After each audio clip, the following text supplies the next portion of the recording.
This might be the most important testimony you will ever hear, one of the most detailed and shocking accounts of hell ever reported. I received this story via email, and I immediately knew I couldn't wait to share it. I assure you, what it reveals could change your perception of reality forever. Before we begin, I just ask you to subscribe and comment where you're listening from. It's free, but it helps me know that this message is reaching those who need to hear it. This woman had spent years living in deep emotional pain and trauma. From a young age, she endured abuse, betrayal, and mistreatment, often from the very people who were supposed to protect her.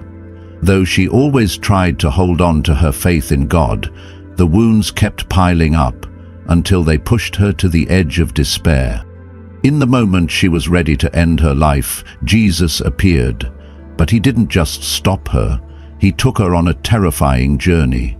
For 27 days she was taken into the depths of hell, where she witnessed with her own eyes things that most people don't even believe are real. What she saw changed her forever. So what exactly did she see in that dark, terrifying place? Listen closely, because this is her testimony. The blade shone in the faint light of my room, the cold metal pressed against my skin, ready to end everything. The pain inside me was sharper than any blade, and that night I decided I couldn't take it any longer. My life had been a series of invisible wounds, scars etched more on my soul than on my body. As a child, my father was supposed to protect me, yet he was the first to hurt me. And as I grew up, other men followed. Each time I hoped it would be different, that someone would see me for who I truly was, rather than merely what they could take from me. But they used me, discarded me like a dirty rag. Yet despite everything, I never renounced God. Every Sunday I sat among the church pews, devoutly listening to the pastor's teachings. I had always believed in his promises. One day you will be at peace, I would tell myself. One day all this pain will make sense. I believed that if I remained faithful, God would reward me. But that final disappointment was too much. I had loved him for 3 years. I had given him everything, my heart, my trust, and I believed that at last someone would truly see me, truly love me.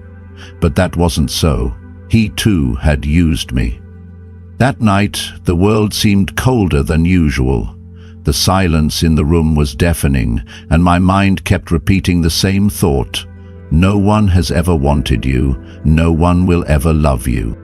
I stared into the mirror as tears streamed down my weary, broken face. I felt the cold metal against my wrist.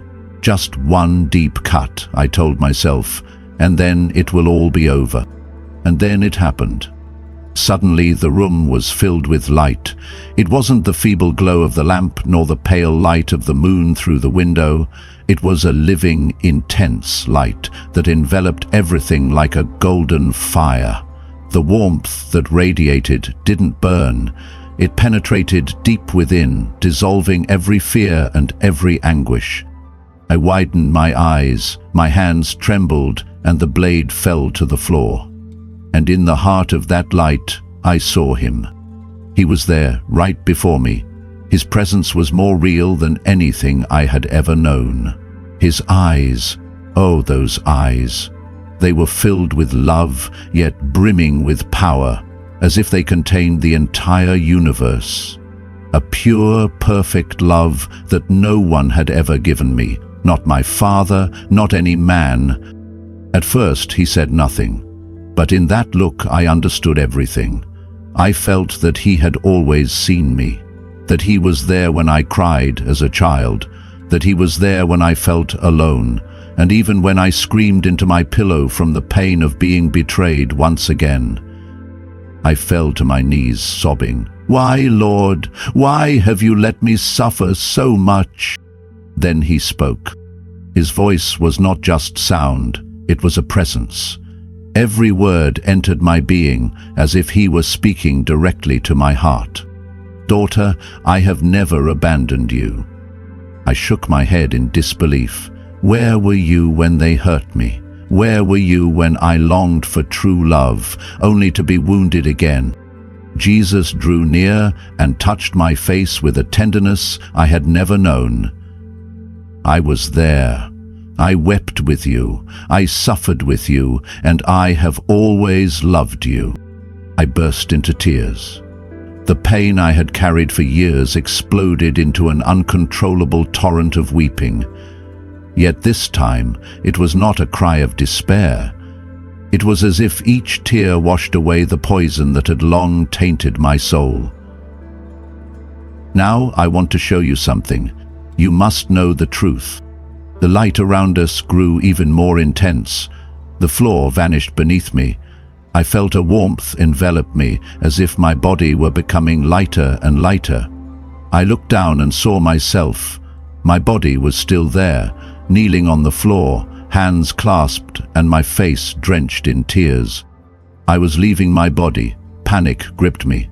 Jesus, what is happening? You must see what many refuse to believe. You must testify to what I am about to show you. Suddenly my room disappeared. Jesus and I were floating above the earth. I could see the illuminated cities, the streets teeming with cars, people blissfully unaware of what was happening in the spiritual realm. Then I looked down and saw something that made my blood run cold. Beneath the earth's crust, enormous dark chasms opened like gaping mouths, swallowing darkness itself. They were like deep, bottomless black vortices. Jesus looked at me gravely. These are the entrances to hell. Terror crept inside me. Hell. I had always regarded it as an abstract concept, a threat reserved for sinners. But now, I was seeing it with my own eyes. It existed, and it was more real than I had ever imagined. The black chasms were drawing in something, souls. Men and women were being dragged down, screaming in terror. Some desperately tried to cling to something, but dark hands grabbed them, pulling them away. A shiver ran down my spine. Jesus, I don't want to go there, I whispered. He took my hand. Do not fear, I am with you. And with those words, we plunged into the darkness. Hell was waiting for me. We were plunging into the abyss. The air was so dense and heavy, it felt as though a mountain were crushing my chest. I heard the wind howl in my ears, but it wasn't an ordinary wind. It was filled with lamentations, heart-wrenching screams merging into an endless echo. I clutched Jesus' hand with all my strength. If I let go, I would be lost. The tunnel was an endless gorge of darkness, yet it was not empty. Along the walls, shadows moved, distorted, grotesque figures writhing in the gloom. I caught glimpses out of the corner of my eye, and when I tried to look directly at them, they seemed to vanish, only to reappear even closer. Suddenly, a nauseating smell hit me. Something rotten, burnt, like decomposing flesh. I felt as though I was suffocating. Then, amid the darkness, I began to discern something else. Hands, skeletal hands protruding from the walls, reaching out to grab us, and eyes full of despair, set deep within the shadows, staring at me with absolute terror. Jesus, what are these things? I whispered, my voice choked with panic. Imprisoned spirits, he replied in a deep tone. Damned souls awaiting final judgment. A shudder of horror ran through my body. Those shadows, those hands, they were people who once walked the earth, now trapped in an eternal nightmare. The tunnel seemed endless, and the sense of oppression grew with every moment. The deeper we went, the louder the screams became. Then finally the tunnel opened up before me. Hell unfolded, a desolate, endless landscape. The earth was black, dry, split by fiery crevices from which tongues of flame leapt. The air was thick with smoke and an unbearable stench. Above us, the sky was nothing but a vast expanse of darkness, with no sun, no stars. And everywhere there they were, Souls, thousands, millions, scattered like dry leaves carried by the wind. Some lay collapsed on the ground, contorted in pain. Others dragged themselves aimlessly, their faces marred by endless agony. Some screamed, others wept silently. And then there were the pits, enormous, burning chasms, each holding a soul engulfed in flames. Skeletal bodies burned, yet still alive. Men and women twisted in the fire, crying out in broken voices, begging for mercy. But there was no mercy. Jesus looked at me, his face filled with sorrow. "Now you will see the reality of hell.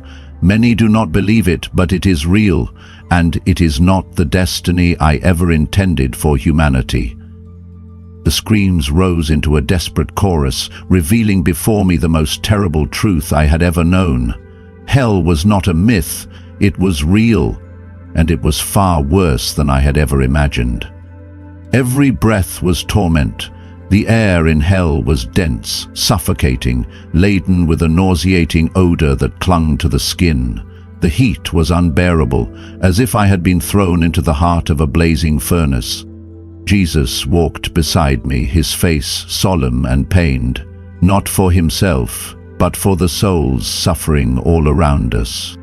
"Every soul here is aware," he said gravely. "They remember their lives on earth. They remember every chance they had to repent, and they did not." I looked around. Hell was not just a place of fire. There were dark caverns, bottomless abysses, torture chambers where souls were trapped forever, and everywhere demons roamed with sadistic glee, inflicting sufferings no human mind could ever imagine. We stopped before a burning pit. Inside, a man screamed, his voice shattered by pain, his body reduced to a skeleton, encrusted with burned flesh, writhed among the flames. His empty eyes lifted toward Jesus, filled with an endless terror and despair. "Lord, Lord, Lord, have mercy on me," he cried, his voice hoarse and nearly unrecognizable. Jesus looked at him with profound sorrow. "I gave you so many chances, I knocked on your heart, but you rejected me." The man began to sob, his tears turning to vapor before they could even reach the scorching ground. "I preached your name, I served in your house. How can I be here?" I stared at him in horror. A preacher? A man who had spoken of God? Jesus shook his head. "You preached a corrupted gospel. You told people what they wanted to hear, not the truth. You grew rich in my name, but your heart was far from me." The man screamed again, his skeletal hands raised in the flames. "Forgive me, give me another chance." But it was too late. As we moved on, I saw another soul. A woman kneeling in the darkness. Her skin was grey and withered, her body contorted unnaturally. Snakes slithered in and out of her mouth, twisting around her form.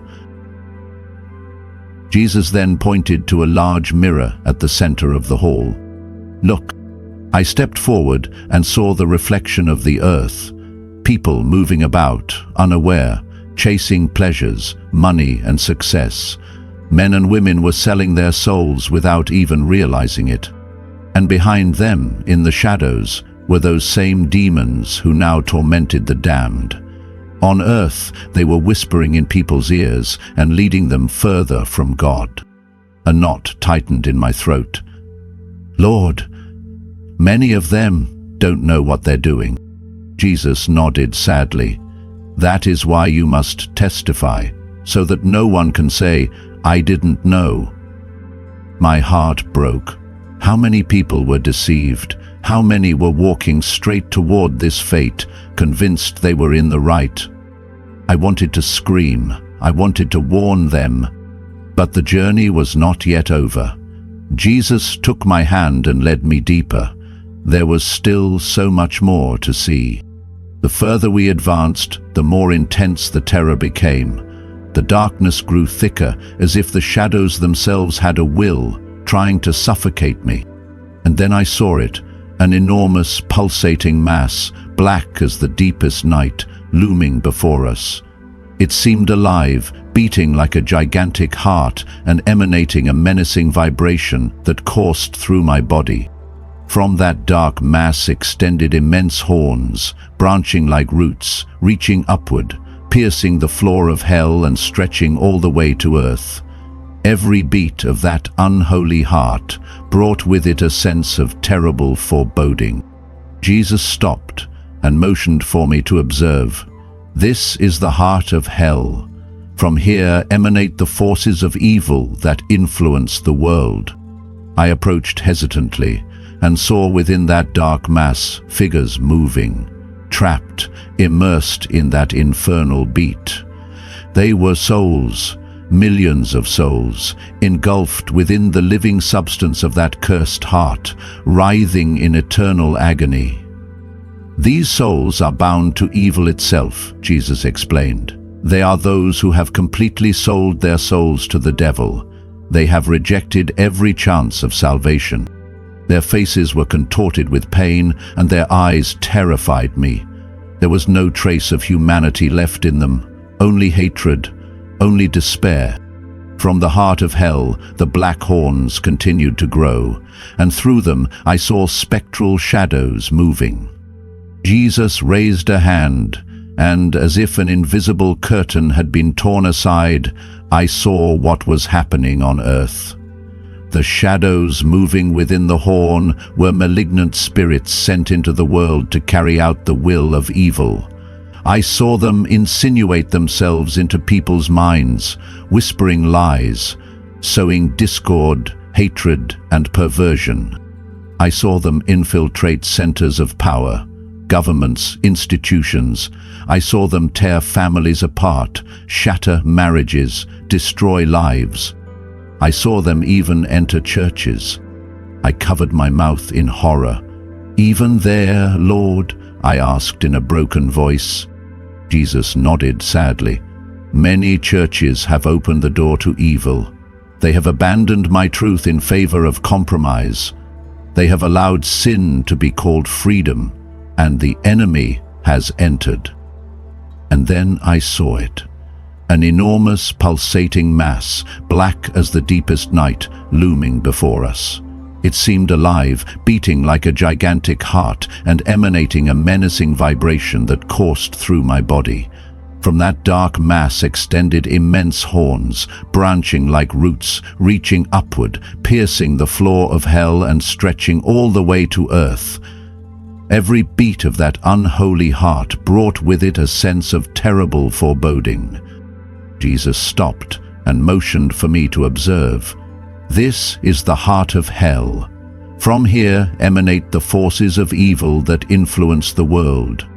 I approached hesitantly and saw within that dark mass figures moving, trapped, immersed in that infernal beat. They were souls, millions of souls, engulfed within the living substance of that cursed heart, writhing in eternal agony. These souls are bound to evil itself, Jesus explained. They are those who have completely sold their souls to the devil.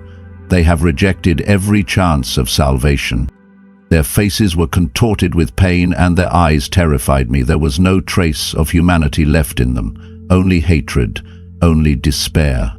From the heart of hell, the black horns continued to grow, and through them I saw spectral shadows moving. Jesus raised a hand, and as if an invisible curtain had been torn aside, I saw what was happening on earth. The shadows moving within the horn were malignant spirits sent into the world to carry out the will of evil. I saw them insinuate themselves into people's minds, whispering lies, sowing discord, hatred, and perversion. I saw them infiltrate centers of power, governments, institutions. I saw them tear families apart, shatter marriages, destroy lives. I saw them even enter churches. I covered my mouth in horror. "Even there, Lord?" I asked in a broken voice. Jesus nodded sadly. "Many churches have opened the door to evil. They have abandoned my truth in favor of compromise. They have allowed sin to be called freedom, and the enemy has entered. At its center An enormous door towered upward, black as the abyss itself, its engraved symbols pulsing with malevolent energy. The door swung open repeatedly, swallowing souls that fell in like sand through an hourglass. It was an unstoppable flow. People who died on earth were being dragged here into eternal judgment. I put my hand over my mouth to stifle a scream. "Lord, no!" Jesus nodded gravely. Every day, thousands of souls passed through the door. I approached hesitantly and saw the souls as they fell. Some screamed, desperately trying to grasp onto something, but dark hands seized them and dragged them down. Others appeared confused, as if they didn't know where they had ended up. Then suddenly, terror ignited in their eyes. A woman dressed in white tried to stop, kicking and screaming. "No, I used to go to church. I was a good person. I can't be here." A demon laughed, seized her by the hair, and threw her into the abyss. I turned to Jesus, my heart pounding. "But she said she was a believer." "It isn't enough to simply say, 'You know me,'" he replied sadly. "Many say, 'Lord, Lord,' but their hearts are far from me. She lived for herself, not for me." Shortly after, an elderly man fell. He clutched a Bible as if it were an anchor of salvation. "I was a pastor. I preached your gospel. What am I doing here?" Then another powerful, terrible voice resounded in the air. "You preached for money, not for souls." I spun around. The voice wasn't Jesus's. It came from beyond the door. Satan. I couldn't see him, but I felt his presence. "The world is mine," the voice sneered with a malignant laugh, "and you, little mortal, can do nothing to stop me." A wave of icy fear coursed through my body. Jesus took my hand, and immediately the fear receded. "She is under my protection," he declared authoritatively, "and you cannot touch her." A roar of anger echoed from the depths. I looked back at the door and saw more souls falling. Some were those who had lived without God, men and women who had chosen sin without ever repenting. Others were people who had heard the gospel but rejected it, thinking they still had time. But time was up. I turned to Jesus, desperate. "Can't I stop it?" He looked at me with love. "You can warn those who are still alive. You can speak the truth before they too pass through this door." My heart broke. How many on earth were unaware of this fate? How many believed they were safe while hell was already waiting for them? I looked back once more at the door. One last soul was about to fall. A young man, no more than 20 years old, his eyes filled with terror. "Please, no, I meant to repent, I just needed more time." Dark hands dragged him down, and then the door closed. There was still one more thing I had to see. We left the door of hell behind, but the weight in my chest only grew heavier. I could still hear the screams of the damned, feel their terror, and sense the unbearable reality of what I had just witnessed. My body trembled uncontrollably. Jesus walked beside me, silent, his expression more serious than ever. I knew something even greater, even more final, awaited. The air began to shift. The stench of burning sulfur faded, replaced by an eerie stillness. Then the sky opened. What appeared before me took my breath away, a massive golden scale, suspended in mid-air, swaying slowly and deliberately. On one pan lay a luminous book, radiating divine light. On the other, a mountain of black chains, heavy, ominous, symbolic of sins and choices left unrepented. Beneath the scale stood a vast multitude, millions of souls waiting. Some wept, others trembled, and many looked stunned, as if they couldn't believe they were truly facing this moment. Jesus pointed to the scene. "This is the hour of judgment." Above, a colossal clock appeared in the sky. Its hands pointed to 3 minutes before midnight. Time was nearly up. Suddenly, a thunderous voice shook the entire realm.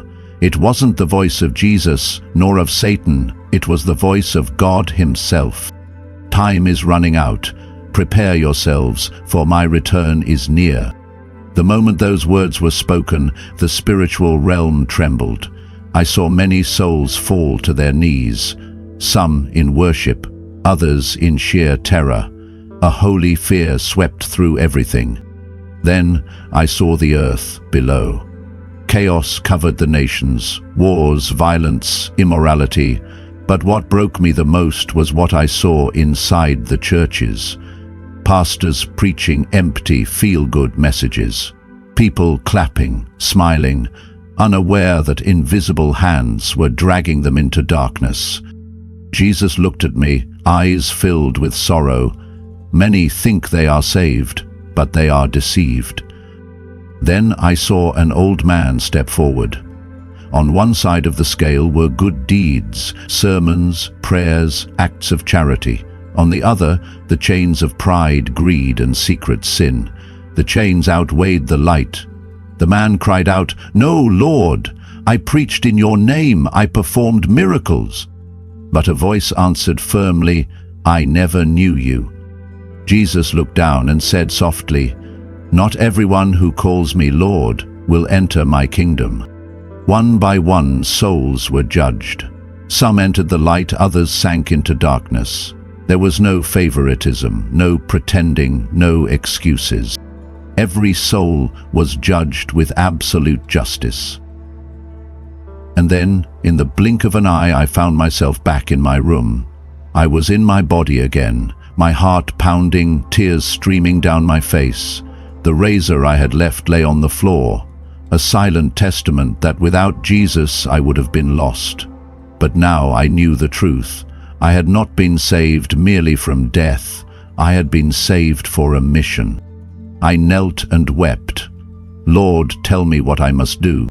His voice rang clearly in my spirit. "Tell the world what you have seen. Warn my people. Time is running out."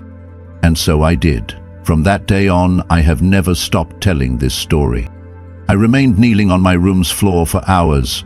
My body had returned to earth, but my spirit was still shaken by what I had witnessed. The heart of hell, the screams of the damned, the endless despair, all etched into my soul like a fiery brand. I couldn't stop crying, not for myself, but for them. For all those who had had a chance to accept Jesus and rejected him. For all who thought they were saved but were deceived. For all who now walk the earth unaware that their eternity has already been decided. I had been one of them. I had been blind. I had lived believing in God, yes, but I had never truly known him. I thought that simply going to church, being a good person, and not hurting others too much was enough. But I came to understand it was not so. Hell is full of people who believed they were safe, and that terrified me more than anything I had seen down there. From that day forward, my life was never the same. Every morning I woke with an urgency in my heart. Every night, the images of hell haunted me like an unquenchable fire. I knew I had been saved for a reason. I couldn't remain silent. I began to tell my story. Some called me crazy, others laughed in my face, saying, "God is love. He wouldn't send anyone to hell. It's impossible such a place exists." But I had seen it, and I didn't care about their laughter or their criticisms. Hell is real, judgment is real, and the return of Jesus is near. I cried for days. I knelt before the Lord and asked, "What must I do?" His voice rang clearly in my heart. "Tell my people what you have seen. Time is running out." If you are reading these words, do not think they are just a story. They are not a mere tale or a vague warning. They are the truth. The world is immersed in sin, and Satan is deceiving millions. He distracts them with pleasure, with money, with the desires of the flesh. He makes them believe that God is nothing more than a concept, a philosophy that can be accepted or rejected without consequence. But I tell you this truth: Consequences exist. It is not enough to be merely religious. It isn't enough to go to church on Sundays or to say you believe in God. You must live it. You must follow Him. You must walk in the truth. The Bible says, "Not everyone who says to me, 'Lord, Lord,' will enter the kingdom of heaven, but only the one who does the will of my Father who is in heaven." Matthew 7:21. How many Christians believe they are saved, yet don't even know the voice of God? How many pastors preach for money rather than for the love of souls? How many believers think that simply being good is enough to enter heaven? Hell is full of souls who thought they had time, but time is running out. If you live in compromise, if you love the world more than God, if sin still holds a place in your life, stop now. There will be no further warning. There will be no second chance after death. Repent now. Abandon everything that pulls you away from Jesus. Don't wait another day, because you might not have one. The world laughs at hell, treating it like a fairy tale, a medieval concept. But hell is not a myth. I have seen it. And if you do not turn to God with all your heart, one day you will see it too. If you've made it this far, I want to sincerely thank you for your time and for listening to this story. Let me know what you think in the comments. You can write Amen or the name of your country, so I'll know where you're listening from. I also invite you to share this message with 3 friends. Don't underestimate the power of sharing. It could change the life of someone who truly needs it. If you haven't already, subscribe to the channel to receive inspiring content every day, and I want to let you know that memberships are now open. If you decide to join, not only will you support this channel, but you'll also receive a special blessing for being part of this mission. Thank you for being here and for being part of this community. God bless you. Welcome back to Eternal Bible Stories, where we share real near-death experiences, stories that have the power to change your life. Today, I'm going to tell you one of the most terrifying stories we've ever received. She wasn't a murderer, she wasn't an evil person, yet when she died, she didn't go to heaven. Instead, she was dragged into a horrifying place she had never even believed existed, hell. Why would someone who thought she was innocent be pulled into the depths of hell? Had God abandoned her? But most importantly, what did she see that left her utterly shaken every time she spoke of it? This story might change the way you see life, death, and salvation forever. But be warned, what you are about to hear is not for the faint of heart. And now let's listen to her shocking testimony. I want to thank Eternal Bible Stories for giving me the courage to tell this story, because truthfully I am deeply ashamed of myself. After hearing my story, I do not expect your forgiveness, but I do hope you will be gentle with me. For this reason, I choose to remain anonymous. If anyone recognizes me, please keep silent. It is incredibly difficult for me to recount all of this, but I must. Not to justify myself or offer excuses, but because the truth, no matter how painful, is all that I have left. I know I was wrong. I know I lived in the worst possible way, thinking only of myself, of money, of fleeting success. I do not seek judgment, nor do I ask for pity. But if there is still a chance, if there is still a way for my voice to be heard, then I hope that someone will understand. My life was a well-crafted lie. I ran an online business selling cheap shoes from China, yet I marketed them as high-end, genuine leather footwear. I deceived my customers with enticing descriptions, edited images, and fake reviews. If anyone complained, I would dismiss them with phrases like, "You should have read more carefully," or "You misunderstood," or "I cannot refund you." I convinced myself that I was doing nothing illegal, that it was simply business. I made a lot of money. I traveled to luxurious destinations, dined at the most expensive restaurants, and indulged in every pleasure that money could buy. But I never once thought about my soul. I never worried about what would happen after I died. I believed that as long as I wasn't breaking the law, I had nothing to fear. And what about God? Yes, of course I had heard of him, but he had never been a serious thought in my mind. I rarely prayed, perhaps only in difficult times, and even then without real faith. Hell, just a fairy tale for those who needed fear to behave properly.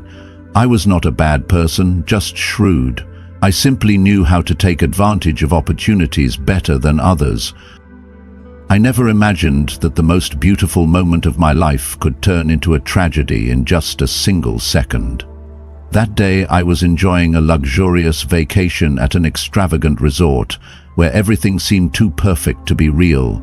The sky was crystal clear and the golden sunlight shimmered on the vast swimming pool, turning its surface into a mirror reflecting paradise. The air carried the delicate fragrance of tropical flowers, blending with the gentle sea breeze, creating an atmosphere of absolute serenity. I told myself that I was living the happiest days of my life. Wealth, status, and everything anyone could ever dream of. I could not have imagined that in just a few moments I would cross the boundary between life and death. Standing at the edge of the pool, I felt my body brimming with energy as I gazed down at the pristine blue water below. Jumping into the pool had become second nature to me, a movement so familiar that I could perform it without thinking. Nothing could go wrong. That was what I believed with absolute certainty. I took a deep breath, ready to launch myself into the air and relish the exhilarating sense of freedom as I dove into the cool, refreshing water. But at that very moment, I had no idea that fate was already preparing to strike me with a devastating blow. I leapt into the air, feeling the wind rush against my skin before plunging downward at a speed I had experienced hundreds of times before. But this time, something was wrong. The impact came before I even realized I had made a mistake. A tremendous force shot through my skull as my head crashed violently against the pool's bottom, sending a deep, muffled thud echoing inside my head. Pain exploded, like thousands of needles piercing through my brain, radiating from the crown of my head down every nerve in my body. I couldn't scream. I couldn't move. I couldn't react. Everything happened too fast, too suddenly. A blinding white light flashed before my eyes, burning through my vision for a brief moment. Then, complete darkness swallowed me whole, dragging me into an abyss of nothingness. Yet I was still conscious. I still existed, even though my body no longer responded to me. I tried to move my limbs, but nothing happened, as if I had been severed from myself. I tried to listen, but there was no sound from the outside world. Only an absolute, suffocating silence pressed against me. A surge of panic flooded my mind as I realized I had lost all control. I could no longer feel the water around me, couldn't tell if I was floating or sinking, couldn't even be sure if I was still human or just a wandering spirit adrift in an endless void. And then I felt it. A terrifying coldness, not the coldness of water nor the chill of the night breeze brushing against my skin. This was something else entirely. A presence, unseen yet undeniable, touching me, seeping through every fiber of my being. It was so cold that it made me shudder, even though I no longer had a body to tremble. It felt like an invisible, icy hand caressing me, pulling me into a dimension I had never known before. The sensation was both eerie and foreign, as if I had been torn away from the world I once belonged to. In that moment, the horrifying truth dawned upon me. I was dead. I looked down and saw my own lifeless body beneath the water.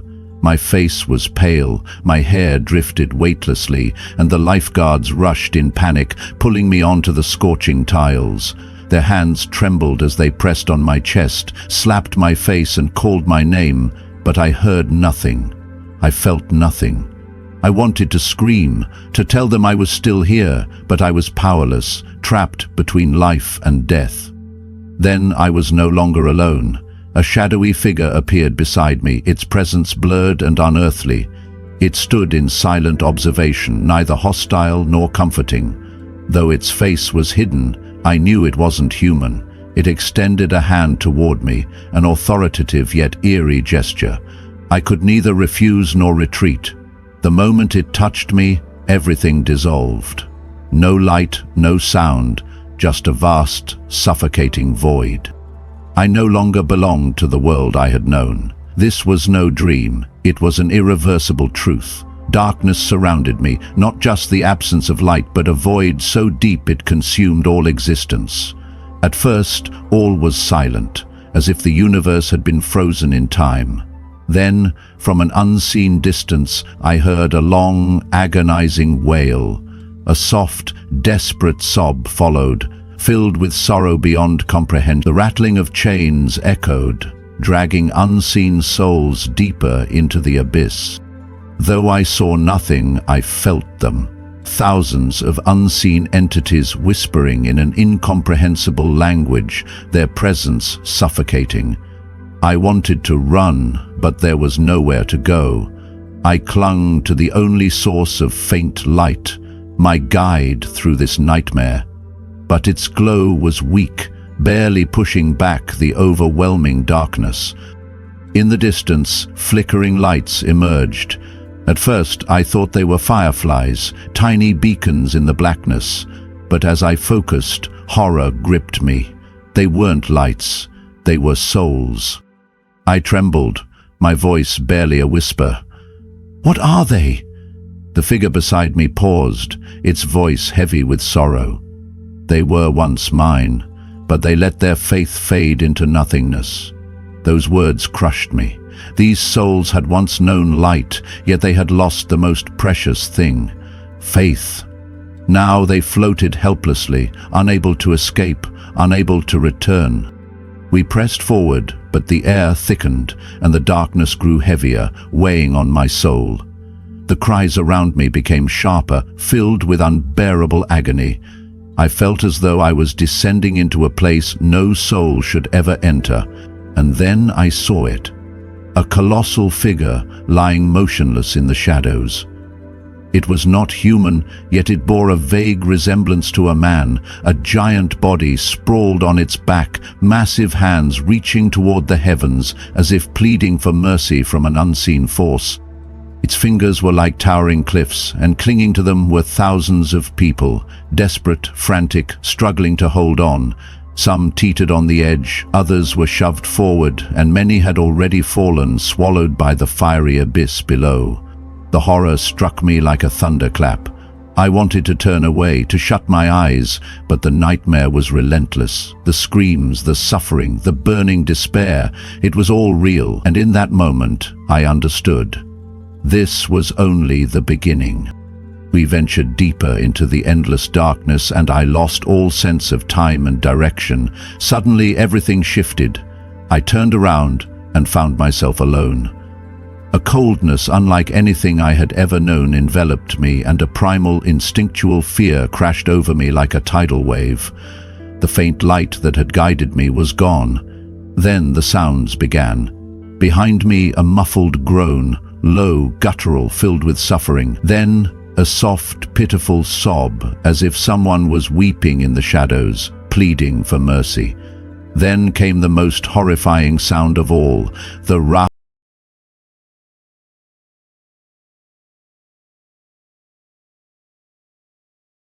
At first, a chill crept down my spine, then a sudden jolt. Something or someone was pulling my hair. I felt claws digging into my shoulders, tearing into my flesh with merciless precision. I screamed and thrashed, but the more I struggled, the tighter their grip became. I lunged forward and began to run. I ran blindly with no direction, no sense of where I was going, only the certainty that if I stopped, I would be ripped apart. "Jesus, where are you? Jesus, save me! I can't see you!" I screamed into the darkness. But there was no reply. Only laughter, cold, cruel, and growing louder. Ahead, a narrow corridor appeared, stretching endlessly into the unknown. There were no walls, no clear path, just a tunnel of shifting darkness that seemed to tighten with every step. Flames flickered intermittently, casting brief glimpses of the horrors surrounding me. And then, in that flickering glow, I finally saw what was chasing me. Demons. Twisted, grotesque creatures, their bodies distorted beyond recognition. Their gaping mouths dripped with thick grayish-green saliva as if they had been starving for an eternity. Their breath was ragged, feverish with hunger, and their eyes, empty black slits, burned with pure, merciless hatred. Then a light appeared. A sudden, blinding radiance so intense it burned my eyes. Everything stopped. The creatures chasing me turned in sheer panic and vanished into the darkness. Before me the light grew stronger, and deep within my soul I knew who it was. I fell to my knees, sobbing, clutching at his robe. "Lord, why did you leave me alone? Why did you go away? Look at what they wanted to do to me. Please take me out of here.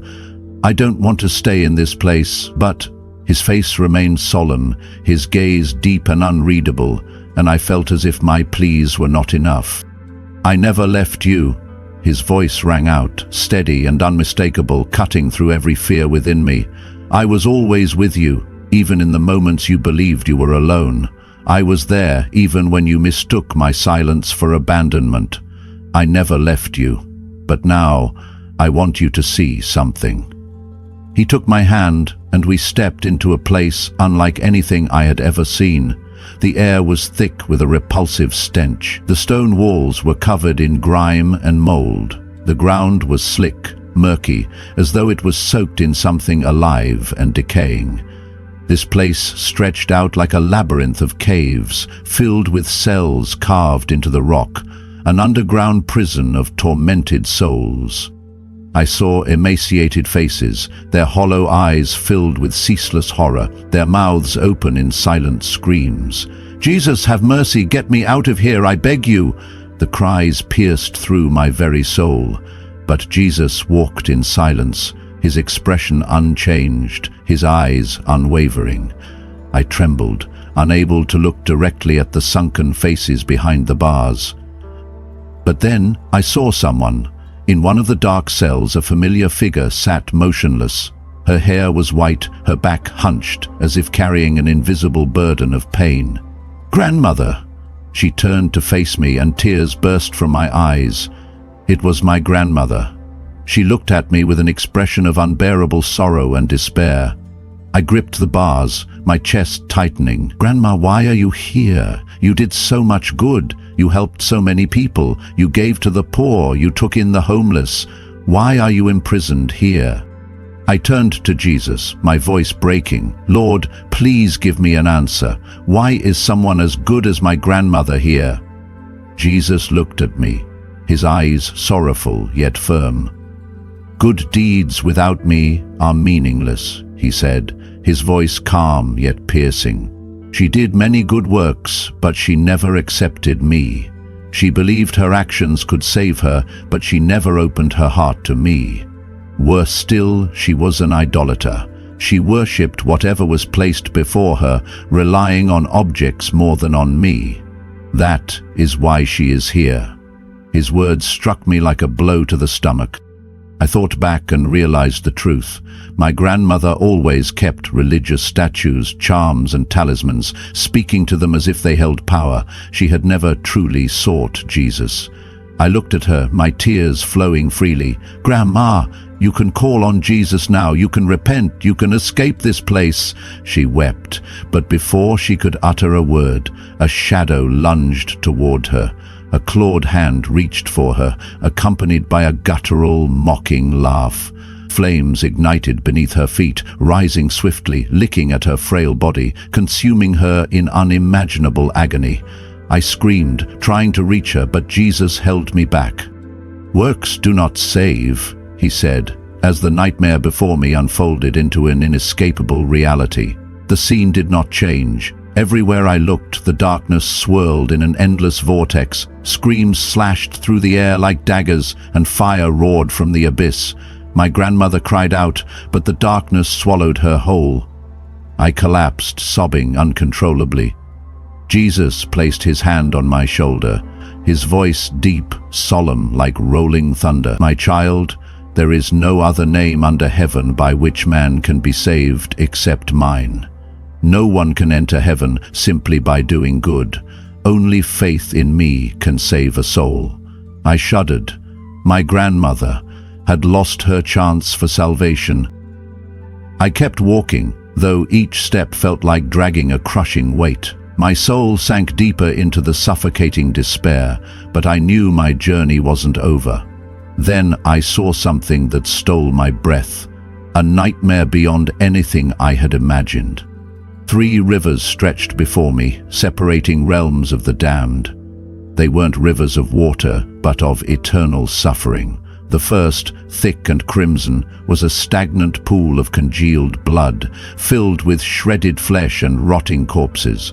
The second, a black sludge of filth and decay, swallowed souls who fought to escape, only to be pulled deeper.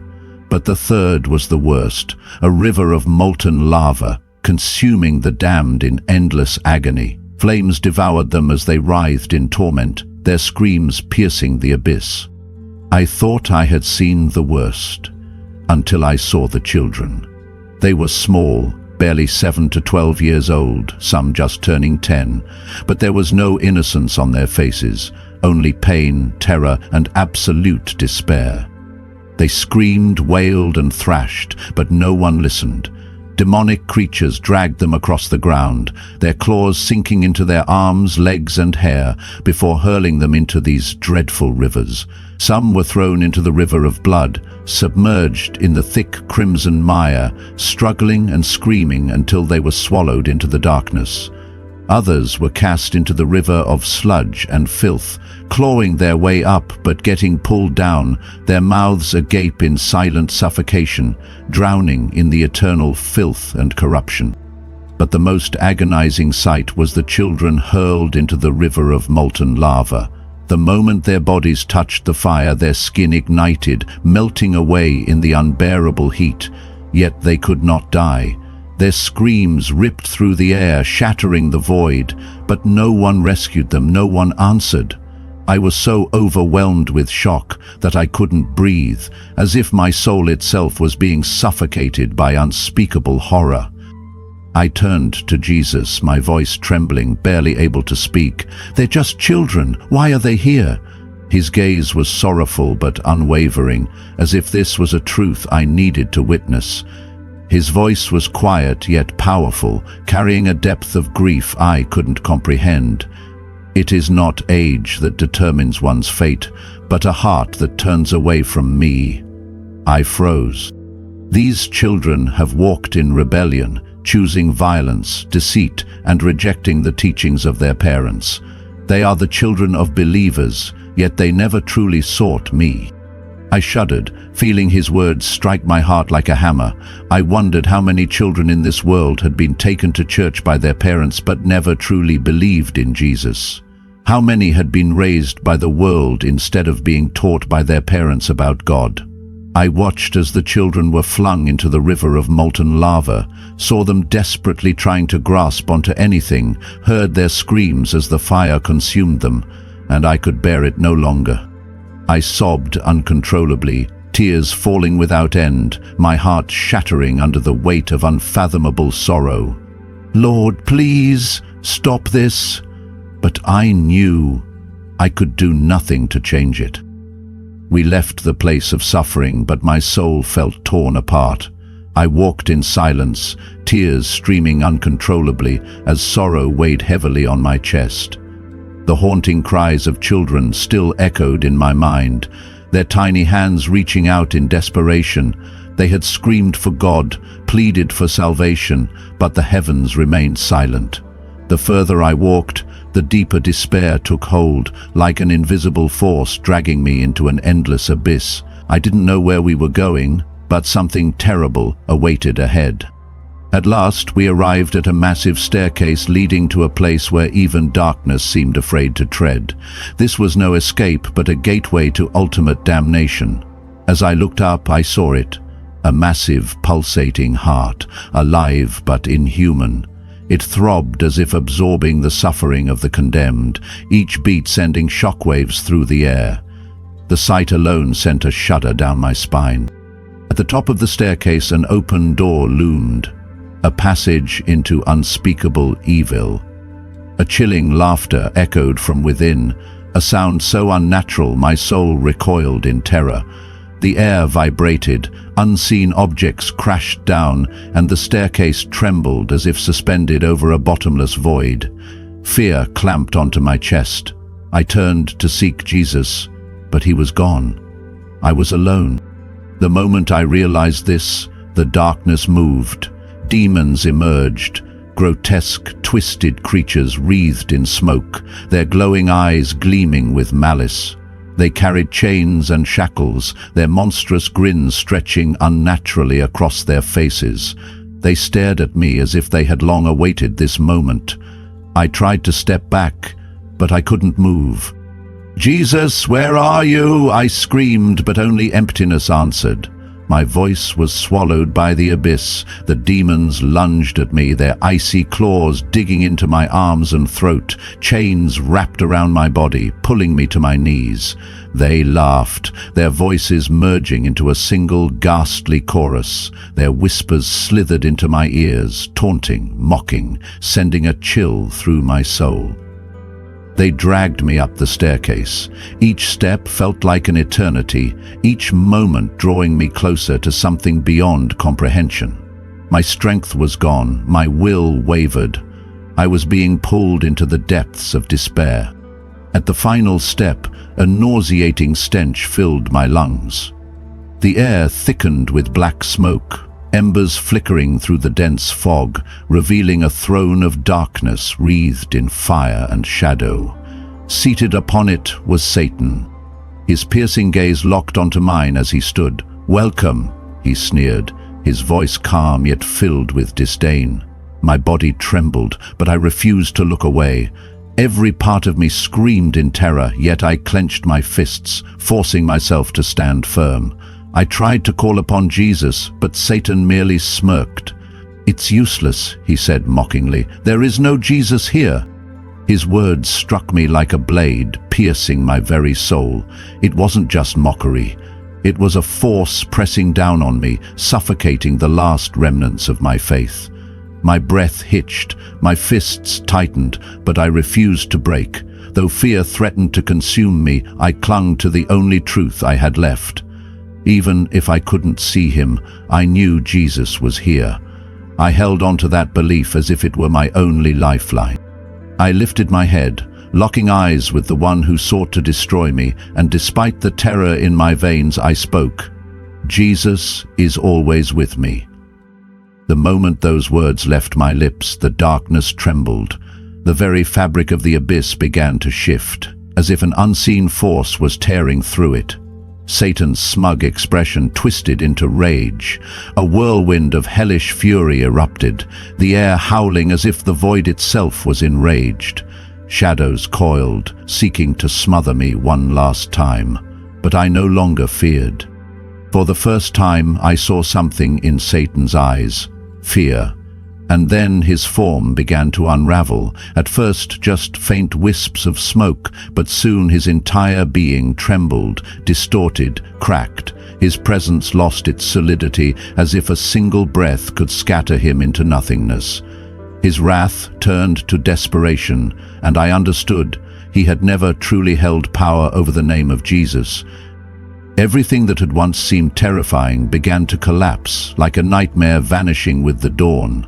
The chains around me shattered, the darkness fractured, breaking apart into nothing. The entire infernal world crumbled before my eyes. I felt my body grow lighter, an overwhelming weight lifting from me. And then I fell, plunging into an endless void. But this time I was not afraid. No longer bound by darkness, no longer tormented by despair. This time I fell into the light. I opened my eyes once more, and immediately I felt the change. No more darkness, no more fire, no more chains tightening around my soul. The terror had vanished, as if I had just awakened from an endless nightmare. I knelt down, but this time it was not out of fear or despair. Beneath me was a vast field of grass, green and soft like silk, cushioning my knees as though woven from pure tranquility. The air was crisp, carrying a fragrance of purity. Not the stench of fire and sulfur, but the scent of life, of freedom, of light. I inhaled deeply, and for the first time after all I had endured, my soul felt as light as the breeze. I looked up, and he was there.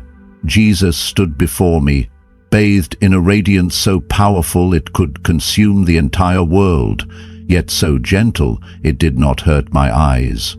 Pure, resplendent, indescribable. His light did not merely illuminate the space around him, it banished every last trace of darkness lingering in my heart. He was more beautiful than anything I had ever imagined, more powerful than anything I had ever known, and his love poured over me like a cool river, quenching the thirst of a soul desperate for salvation. In his presence, everything I had seen, everything I had feared, the screams in hell, the unending void, faded into nothing. For in front of me there was only his light. Tears streamed down my face like a flood, not out of fear but out of overwhelming emotion, gratitude and realization. I ran to him, clinging to his feet, pressing my face against the hem of his robe like a lost child who had finally found their father. I sobbed, my entire body trembling, because I was exhausted, because I had endured too much suffering, because I had witnessed things no one on earth should ever have to see. "Lord, I don't want to be there anymore," I choked out, clinging to him as if letting go would send me spiraling back into eternal darkness. "Please, save me." Jesus knelt down, gently touching me, and the moment his hand rested upon me, I felt a wave of coolness rush through my very being. Every pain, every fear, every torment from hell, everything dissolved as if it had never existed. I felt lighter than the wind, as though every burden I had carried had been completely erased. Never before had I known a love so pure. A love that could not be extinguished, could not be stolen, could not be replaced. His eyes were filled with mercy, tender yet filled with immeasurable power. "I was never far from you." His voice was soft, yet it carried a strength capable of shattering all darkness. True faith is believing even when you cannot see me. In that instant, I understood everything, and it had never been clearer. Hell was real, but salvation in Christ was even more real. His love was stronger than any darkness, and his grace surpassed every condemnation. His victory was eternal, and no one could take it away from him. I had no more doubts, no more fears, no more hesitation. I knew I was saved, not because I was worthy, but because he loved me, because his grace was sufficient even for the most lost. I remained there on my knees, tears still streaming, but this time they were not tears of sorrow. They were the tears of salvation. Today's story comes to an end, but the message it carries continues to echo. Brothers and sisters, if you have read this far, I want to ask you one thing. Please write in the comments the country you are listening from, or simply type Amen to prove that you have received this message and share your thoughts. This is one of the most moving testimonies I have ever heard, a powerful revelation that cannot be ignored. I plead with you, do not keep this testimony to yourself. Share it with all your friends, your family, in your groups, everywhere you can. Someone needs to hear it. Someone needs to know that hell is real, but salvation in Jesus Christ is even more real. If you haven't done so already, subscribe to the channel and turn on notifications, because we will continue to share messages that can save souls. This is urgent. This is eternal. Jesus is knocking. Now is the time to answer.